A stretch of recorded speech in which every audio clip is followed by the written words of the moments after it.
start our journey with the Bugatti Chiron, a car widely regarded as the best car money can buy currently, as long as your budget is as large as a super yacht, which is fitting as this car carries a lot of similarities with one. Higher materials on the exterior, an interior that wouldn't look out of place in a 5-star hotel, even weighs about the same.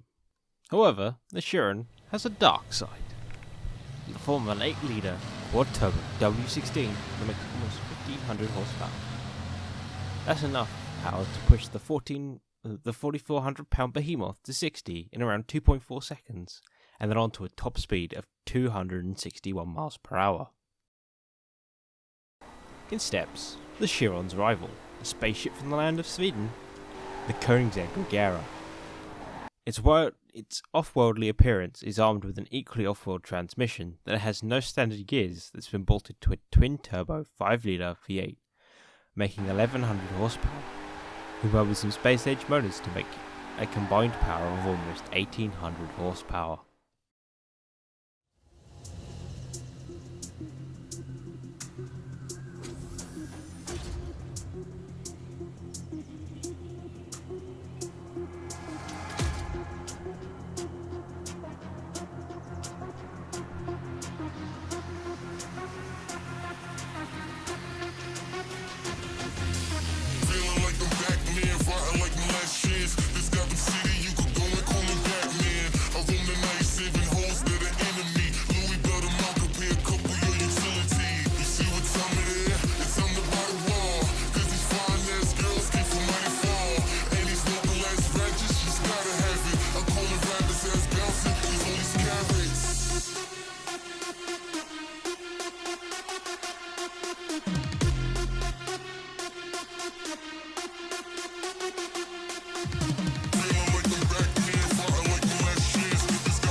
Imagine a Lotus Exige, but it's made in Texas and has a twin-turbo LS. It's exactly what the Venom is.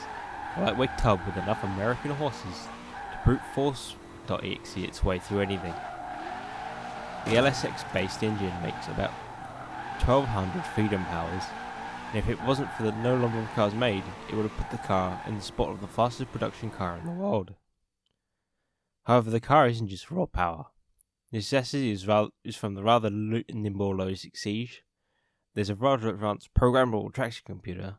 The suspension will self-adjust to the track's conditions, and the bodywork has been sculpted to create the right amount of downforce when combined with the active rear wing. Bigani makes some amazing looking road cars. They don't just look good either, they often have performance to back it up too. When it came to the Hyura, they broke their own mould, featuring an absurd aero package designed to keep the car stuck to the ground as much as possible. That's been paired with a 6-litre V12, making a rather low 700 odd horsepower, but combined with a weight of only 2,900 pounds, making it relatively rapid. Now what happens when you take the same car, give it a set of twins, put it on a diet, and make the air even more efficient? You would end up with a Hyura BC, Bugani's ultimate track weapon.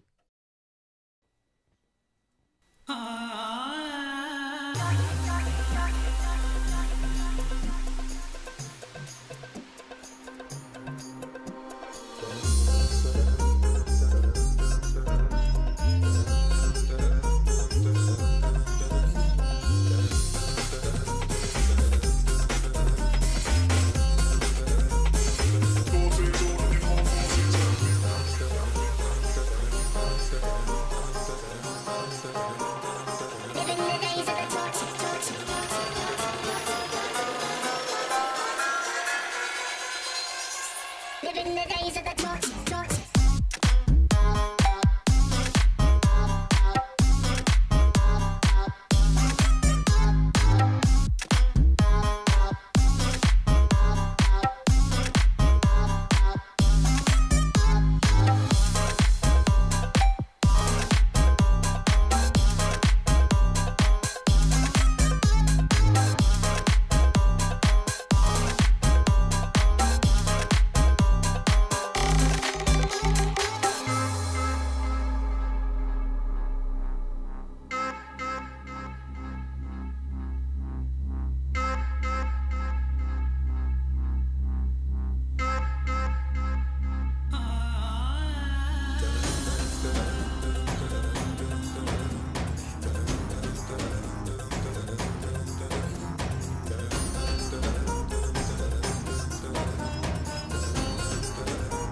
of the torture.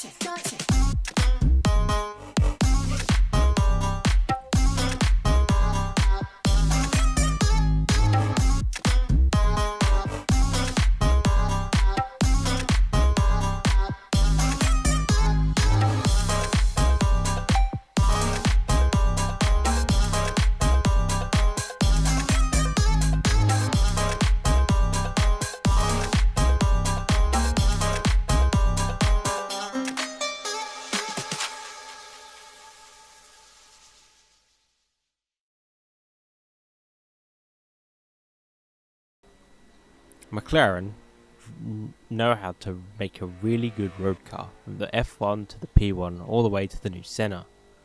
But when they take something that's already a weapon and turn it into a track monster, you know it's going to turn heads. If they can keep up, that is. Take the P1 GTR. Built to celebrate 20 years since the F1 GTR won Le Mans, it's a stripped back, retuned and reinforced monster. The hybrid engine makes almost 1,000 horsepower from its relatively small 3.8 litre V8. The aero package is not just for show too, it puts the work in, allowing the car to pull up to 1.54 Gs through the corners. Written just stop at one amazing track car, we have two, in the form of the Vulcan from Aston Martin. The car is completely built from the ground up, meaning it's not spoiled by the underpinnings of a road car. It also isn't held back by a road car engine too, being powered by a 7-litre V12 and makes 820 horsepower. It's also naturally aspirated, meaning there's no turbo lag or heavy electric motors.